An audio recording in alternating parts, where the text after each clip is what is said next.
Hey guys, Chuke here with Chuke's Outdoor Adventures. Well, I wanted a 4570 that I could call a guide gun, and I know Marlin makes one that's called a guide gun, but when I think of a guide gun, you know, I grew up seeing Wild West guns here in Anchorage, Alaska, their co-pilot. I always considered that a guide gun. I mean, that thing comes apart, it's very short, it's a brush gun, and it's got a long eye relief, forward-mounted scout scope on it.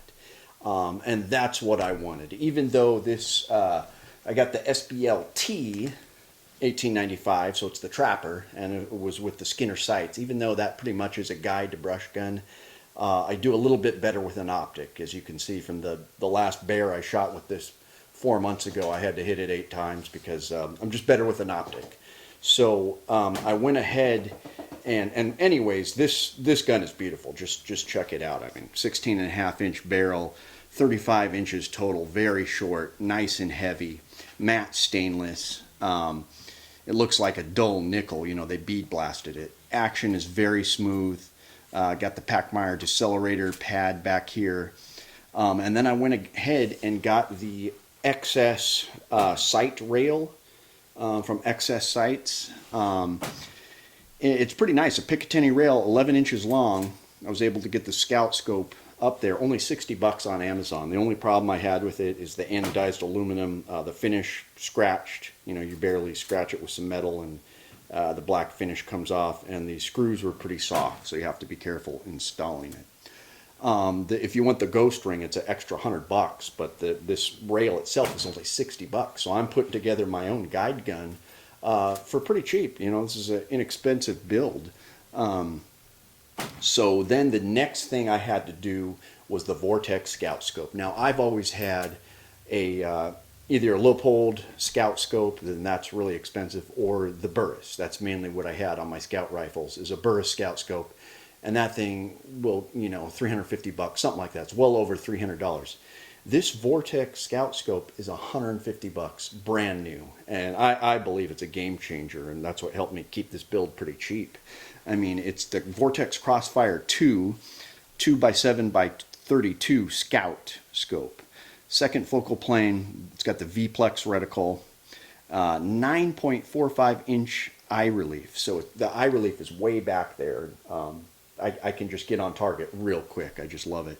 And I got some Vortex medium rings and just slapped it together. So what I have now is what I now consider a guide gun. Now, I would rather have that, you know, that co-pilot from Wild West Guns, but, you know, that's almost $3,300. And it's chambered in their 457 WWG. But one thing I was thinking about is maybe asking them, you know, if they could rebarrel this for that Wildcat round, which is a huge round. But I don't want it to come apart. I mean, this is already so short. It's ready to go into a short little case on a Bush airplane and go out in the brush. It's already very short. But you know, it does kick pretty hard, but not as bad as you would think. You know, it's heavy. It's got this pad. Just depends what rounds you're shooting. But this will stop a bear. I have no doubt I will kill more bears, and I'll do it a little bit better this next year in 2019. So let me know what you guys think. You know, a lot of people told me to stick with the peep sights, and that's fine. I've killed my last two large game with open sights on these lever guns, but like I said, I just do better with an optic, and a Scout optic is even better. I can get on something so fast. I've dropped moving animals. It's just like nothing. I mean, it's if it's slower than open sights, it's just a hair slower for me, because you can keep both eyes open, you can get right up on an animal, and if I need to make that longer shot, or, you know, shoot something in the head that's, you know, charging me, or the shoulder or whatever, I can do it very quickly with this. So I'm really happy I made this choice, and I'm positive I'll be taking some bears with it in 2019. So let me know what you guys think, and let's hear what you've done with your 4570s. It's Chuke, your friend in the field. Outdoor adventure.